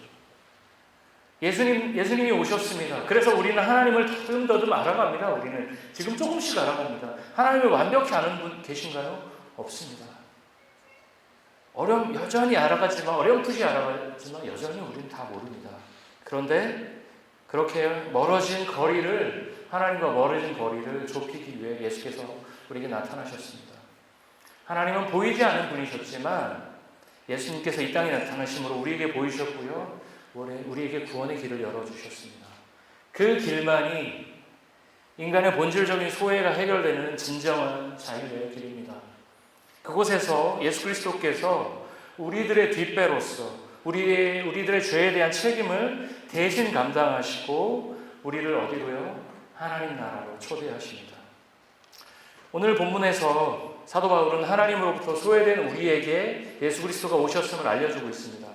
예수 그리스도께서 우리의 진정한 뒷배가 되심을 다시 한번 말씀하고 계십니다. 여러분 앞이 막막하시죠? 저도 그럴 때가 많습니다. 늘 불안할 때가 많으시죠? 저도 그럴 때가 많습니다. 뭔가 정해진 게 없어서 답답하시죠? 저도 그럴 때가 많습니다. 그럴 때 하나님과 우리의 거리를 좁히시기 위해 오신 예수님 발 앞에 엎드리시는 저와 여러분 되시기를 기도합니다. 예수께서 우리의 뒷배로서 우리가 예수님의 그 발 앞에 엎드리며 회심한 그 순간부터 예수님께서 우리의 진정한 뒷배로서 우리와 함께 하십니다. 그래서 우리는 더 이상 하나님으로부터 소외된 존재가 아닙니다. 하나님으로부터 용납된 존재로 살아갈 수 있는 것입니다. 네, 여기까지가 하나님으로부터의 소외를 제가 말씀드렸고요. 두 번째, 하나님의 백성으로부터의 소외에 대해서 말씀드리겠습니다. 14절부터 18절 눈으로 한번 보겠습니다. 네, 14절. 네, 우리 그냥 같이 한번 읽어볼까요? 제가 먼저 읽겠습니다. 그리스도는 우리의 평화이십니다. 그리스도께서는 유대 사람과 이방 사람이 양쪽으로 갈라져 있는 것을 하나로 만드신 분이십니다. 그분은 유대 사람과 이방 사람 사이를 가르는 담을 자기 몸으로 허무셔서 원수된 것을 없애시고, 보면 그리스도가 평화라고 얘기하시죠. 유대 사람과 이방 사람 양쪽에 막힌 담을 허무셨다고 얘기하고 있어요. 그리고 15절, 여러 가지 조문으로 된 계명의 율법을 폐하셨습니다. 유대 사람과 이방 사람의 벽을 허무셨습니다. 그리고 16절, 원수된 것을 십자가로 소멸하시고 이들을 한 몸으로 만드셔서 하나님과 화해시키셨습니다. 17절, 그분은 오셔서 멀리 떨어져 있는 여러분에게 평화를 전하셨으며 가까이 있는 사람들에게도 평화를 전하셨습니다. 그리고 18절, 이방 사람과 유대 사람 양쪽 모두 그리스도를 통하여 한 성령 안에서 아버지께 나아가게 되었습니다. 하나님으로부터 사실 소외된 것도 우리는 어떤 측면에는 섭섭하고 억울하기도 하고 서러운데, 오늘 본문은 뭐라고 얘기하고 있죠? 하나님의 백성으로부터 소외됐다고 얘기하고 있습니다. 이 본문의 역사적 맥락으로 들어가 보면 당시 이스라엘 백성들과 이방인들은 서로 경멸하는 존재였습니다. 그런데 여기서 이방인이라는 말이 뭔가 차별적인 것 같고 이스라엘 백성들은 뭔가 선택받은 존재들인 것 같잖아요. 그렇죠? 여기서 이방인 하면 젠타일 그러면 뭔가 이렇게 2등 시민 같고 이스라엘 백성 하면 1등 시민 같죠. 이 성경의 맥락으로. 그런데 이게 에베소 상황에 보내진 편지라고 생각을 해보십시오. 거기에 이스라엘 백성들이 많을까요? 아니죠. 로마 시민권자라든가 거기 에베소의 시민권을 갖고 있는 사람들이 더 많을 겁니다. 예, 에베소서의 저술 시기가 AD 62년이라고 얘기하고 있는데요. 사도 바울이 로마 감옥에 있을 때 썼다고 추정합니다. 그 당시 이스라엘 어떤 시기였죠? 로마의 식민지였습니다. 그리고 몇 년 후 AD 70년에 이스라엘은 어떻게 됩니까? 멸망합니다. 로마로부터 식민지 상태가 아니라 아예 나라가 사라져버립니다. 정복당하는 거죠. 아주 처절하게 정복당합니다. 이스라엘 민족이 스스로를 하나님의 백성이라고 자부하면서 인식하면서 자부심을 가질 수는 있겠죠. 아우 니네 이방인들 우리는 하나님의 백성이야. 근데 실제 역사에서는 어떨까요? 얘네는 이스라엘 백성은 완전 듣보잡입니다. 나라도 없어졌어요. 당시 이스라엘이 로마나 그리스처럼 그 당시 지중해를 제패했던 적도 없는 나라입니다. 그저 약소국입니다. 그런데 에베소에 있는 이방인 그리스도인들은 당시 그 지역에 거주했던 이스라엘 사람들에게 차별을 당한 것 같습니다. 이 이방인 그리스도인들이 왜 차별을 당했을까요? 에베소의 이방인 그리스도인들이 예수님을 믿게 됐지만 이 당시는 기독교라는 개념이 명확하지 않을 때예요. 이 당시는 기독교라는 게 존재하지 않았고요.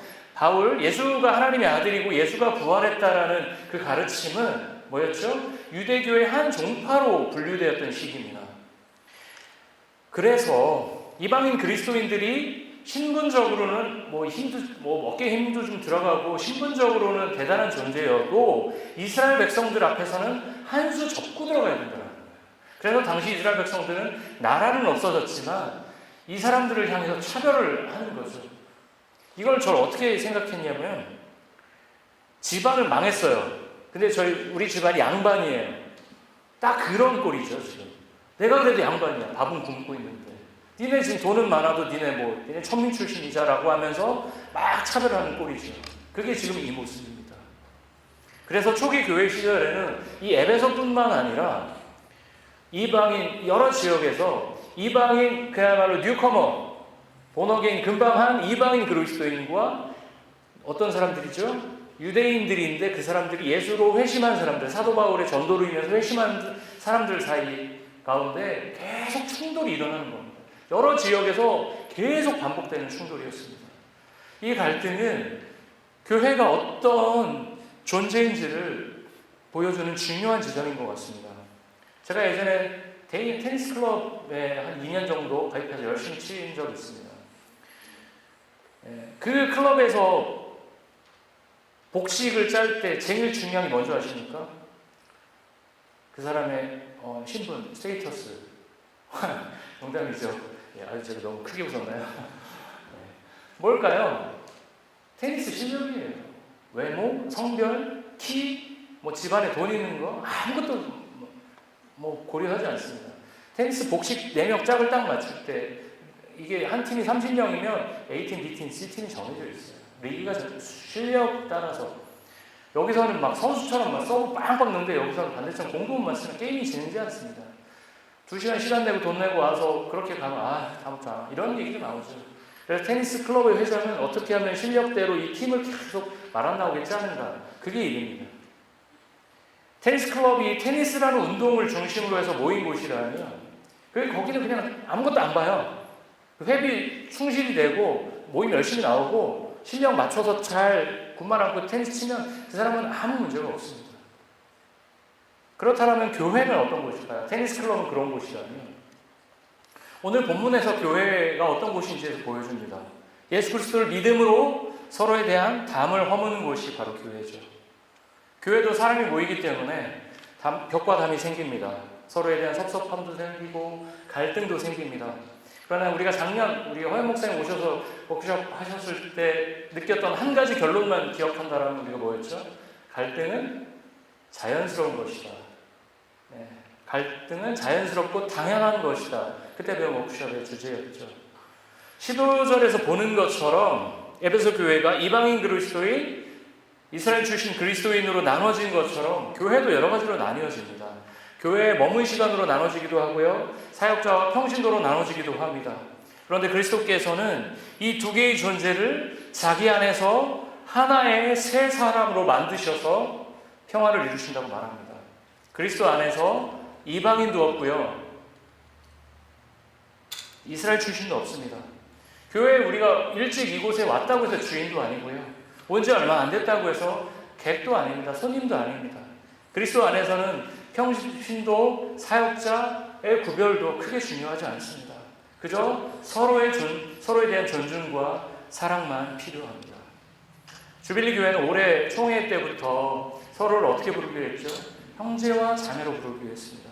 아직 우리 입에서 형제 자매보다는 집사님이 지금도 더 많이 나오죠.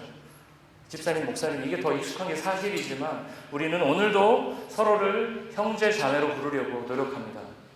호칭뿐만 아니라 서로를 그리스도 안에서 형제 자매로 인정하고 사랑하려고 애쓰고 있습니다. 교회가 참 많습니다. 아까도 얘기한 것처럼 밴쿠버 안에도 120개가 되는 교회가 있습니다. 왜 이렇게 교회가 많아야 될까? 라는 그런 질문을 던지신 적 혹시 있지 않으십니까? 저는 그런 질문 많이 던졌거든요. 굳이 작은 교회들이 이렇게 많아야 될까 싶은 적도 있습니다. 저는 개인적으로는 작은 교회들이 여러 가지 방식으로 연합하거나 아니면 통합하거나 하는 것에 대해서 열려있는 긍정적인 사람입니다. 긍정적으로 봅니다. 그러나 크고 작은 교회들이 존재하는 이유가 분명히 있다는 것을 실제로 목회하면서, 담임 목회를 하면서 더 배우게 됩니다. 예전에는 작은 교회들은 그냥 큰 교회랑 합치든지 이렇게 해갖고 더 쉽게 하면 좋겠지라고 생각을 했었습니다. 그런데 목회를 하면서 그게 바뀌었습니다. 큰 교회는 큰 교회가 감당해야 될 역할이 있고요. 규모가 주는 힘이 있기 때문에 지역사회 안에서 마땅히 감당해야 될 역할이 있습니다. 지역의 큰 교회로서 작은 교회들을 돕는 역할도 해야 되고요. 좋은 신앙 콘텐츠를 만들어서 보급하는 역할도 해야 됩니다. 그러나 작은 교회의 역할도 분명히 있다고 저는 믿습니다. 작은 교회 보시면 한눈에 다 들어옵니다. 여기 몇 명 안 앉아있는 사람들의 생각, 우리는 대부분 저 사람은 어떤 사람이고 어떤 생각을 하고 어떤 마음을 갖고 있는지 우리는 다 파악하고 있습니다. 대부분. 그래서 서로 부딪히기도 하고 갈등도 발생합니다. 그래서 갈등이 생기기도 하지만 그 갈등을 통해서 내가 이런 존재구나라는 것들을 우린 공동체를 통해서 배울 수 있습니다. 공동체를 통해 드러난 자신의 모습을 보면서 스스로를, 자신을 성령 하나님 앞에 데려간다라면 저 자신은 하나님 앞에서 성장해 갑니다. 아무래도 이거 큰 교회도 가능한 겁니다. 공동체 앞에서 자신을 직면하면서 내가 이런 단점이 있구나, 이런 장점이 있구나 이러면서 스스로를 하나님 앞에 데려가고 성장해 가는 것, 자신의 외연이 넓어지는 것. 큰 교회에서도 가능하지만 큰 교회에서 어려운 이유는 뭘까요? 군중 속에서 스스로를 숨길 수 있기 때문입니다. 그저 주일 예배를 소비하는 그리스도인으로 다녀도 아무 부담이 없기 때문이죠. 그렇지만 여기서는 그렇게 하기가 어렵죠. 그런 의미에서 작은 교회, 주빌리 교회 같은 크지 않은 교회가 건강하게 존재한다라면, 요소에서 골목골목에서 건강하게 존재한다면 큰 교회 못지않게 그 교회에 속한 성도들에게 귀한 공동체가 될 수 있다는 생각을 목회하면서 처음 하게 됐습니다. 작은 교회가 큰 교회가 되지 못한 교회, 큰 교회를 지향하는데 되지 못한 교회로 존재한다라면 불행할 겁니다. 그러나 크던 작던 교회됨의 본질을 지키며 살아가는 과정과 노력이 훨씬 중요하다고 생각합니다. 그 과정 자체에 의미가 있다고 저는 믿습니다. 19절 말씀을 같이 보겠는데요. 19절 한번 보여주시면 같이 읽어보겠습니다. 시작. 그러므로 이제부터 여러분은 외국 사람이나 나그네가 아니요 성도들과 함께 시민이며 하나님의 가족입니다. 우리는 신분적으로 보면 캐나다 영주권자일 수도 있고 시민권자일 수도 있고 스터디 퍼밋, 워크 퍼밋, 비지터 다양합니다. 그러나 19절 말씀이 말하는 것은 무엇이죠? 우리는 이제 하나님 나라 공동체, 이 교회 안에서 외국인도 아니고요, 영주권 따르고 고생해야 되는 존재도 아닙니다. 나그네도 아닙니다. 하나님 나라 시민권을 부여받은 하나님의 가족입니다. 19절은 명확하게 우리에게 교회가 무엇인지를, 성도가 모여있는 그 교회라는 존재가 무엇인지를 오늘 우리에게 얘기해 주고 있습니다. 그 안에서 우리는 어떻게 살아야 될까요? 이 예수님을 우리의 오늘 읽은 말씀처럼 모퉁이 돌로 모시고 벽돌을 한 장씩 한 장씩 놓으며 주님의 교회를, 또 우리의 교회를 세워가야 합니다. 그렇게 벽돌 한 장 한 장 놓고 건물이 서로 연결되는 그 시간들 속에는 기쁨과 아픔이 공존할 겁니다. 그러나 그곳에서 성령께서 우리를 도우시고 우리와 함께 하십니다. 22절 말씀을 읽어보겠습니다. 같이 읽어보겠습니다. 그리스도 안에서 여러분도 함께 세워져서 하나님이 성령으로 거하실 초소가 됩니다. 교회는 누구 한 사람이 세우는 곳이 아닙니다. 우리 모두 각자가 함께 세워져서, 오늘 말씀처럼 함께 세워져서 성령이 거하시는 처소가 되는 곳입니다. 아이들 신앙이 어떻게 자랄까요? 아이들이 교회에서 양질의 교육 컨텐츠, 기독교 컨텐츠를 통해서도 성장하겠죠. 아주 훌륭한 목사님과 전도사님, 전문 사역자들이 좋은 컨텐츠로 매주 이렇게 해서 성장할 수도 있겠죠. 그렇지만 그것보다 본질적으로 더 중요한 것은 무엇일까요? 부모님이 교회를 위해 세워지는 삶을 살아가는 것을 어깨 너머로 뒤에서 보면서 저게 신앙이구나, 저게 교회됨이구나, 저게 그리스도인이구나 라는 것을 배울 때 우리 아이들은 그리스도인으로 교회된 존재로 살아갈 것입니다. 이 공간도 교회죠. 이 공간도 교회입니다. 그렇지만 우리 한 사람 한 사람이 하나님이 부르신 성도이자 교회이고요, 하나님의 가족입니다. 이제 제가 말씀을 정리할 텐데요. 제가 오늘 두 가지로 말씀드렸습니다. 인간은 어떻게 됐죠? 인간의 죄악 때문에 하나님으로부터 완전히 소외된 존재로 살았습니다. 그러나 우리의 뒷배 대신, 오늘 뒷배 기억해 주셨으면 좋겠어요. 내가 뭐 망할 때 있잖아요. 인생에서 망할 때. 그렇지만 괜찮아. 우리 예수님 나의 뒷배야. 이것만 기록하셔도 오늘 설교 될 것 같은데요. 우리의 뒷배 대신 예수 그리스도께서 우리를 찾아오셔서 우리에게 영원한 생명, 구원을 선물로 주셨습니다. 그래서 우리는 하나님의 자녀로 하나님의 곁으로 갈 수 있게 되었습니다. 그리고 우리의 소외됨을 참지 않으시고 우리에게 예수 그리스도를 보내신 그 하나님의 사랑이 힘들지만, 너무나 치열하지만 그 치열한 일상을 살아갈 수 있게 합니다. 우리 인간은 서로를 소외시키는 존재들입니다. 그러나 예수께서 서로를 소외시키는 그 두 존재들을 하나의 새 사람으로 만드셨다고 오늘 본문은 얘기하고 있습니다. 서로가 다른 우리들이 한 성령 안에서 성부 하나님께 나아가 이 교회를 이루게 하셨습니다. 지난 14년간 주빌리 교회는 아름답게 이 자리를 지켰습니다. 김동현 선교사님이 7년 만에 이곳에 오셨었는데, 제가 그때 질문을, 밴쿠버 다시 오셨을 때 질문을 던졌습니다. 선교사님, 그때 오셨을 때 저희 폴스막에서 예배 드릴 때였나요? 여기 이동했을 때였나요? 라고 하니까 여기 이동하고 몇 주 예배 드리고 태국 떠났습니다. 그렇게 얘기하시더라고요. 그 한 7년, 6년 그 시간 동안 우리는 아름답게 이 자리에서 예배를 드리며 시간을 지켰습니다. 수많은 분들의 수고와 헌신이 이 교회를 가능하게 했습니다. 앞으로의 모습은 14년은, 지난 14년이었으니까 앞으로의 14년을 생각해 보겠습니다. 앞으로의 14년은 어떤 모습일까요? 저는 하나님께서 주빌리 교회를 계속해서 더 아름답게, 더 강력하게 사용하시기를 원하신다고 믿습니다. 우리의 뒷배 대신 예수 그리스도를 우리의 진짜 주인으로 믿으며 그 주인으로 믿는 사람들이 그 복음에 감격해서 복음을 전하고 복음을 나누고 살아가며 살아가는 공동체로 사용하실 거라고 믿습니다.